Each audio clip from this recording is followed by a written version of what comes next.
Nagsimula na ang pag-iensayo ng PBA expansion team na Kia Kamao sa pamumuno ni pambansang Kamao, Manny Pacquiao. Kahapon, opisyal nang pinakilala si Pacman bilang head coach ng koponan. Kasama niya sa press conference si PBA Commissioner Chito Salud. Ayon kay Pacquiao, nakatutok siya ngayon sa kanyang bagong tungkulin. Wala pa raw siyang plano maglaro sa PBA, bagaman bukas pa rin siya sa posibilidad na ito. Tiwala naman daw siyang kaya niyang pagsabayin ang pagiging head coach at boksingero. Pwedeng paghaluin yung ginagawang training ng boxing at saka sa basketball.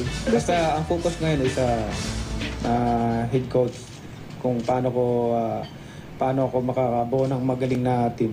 We're talking about an athlete who knows what he wants to do in life. And we've seen him succeed internationally.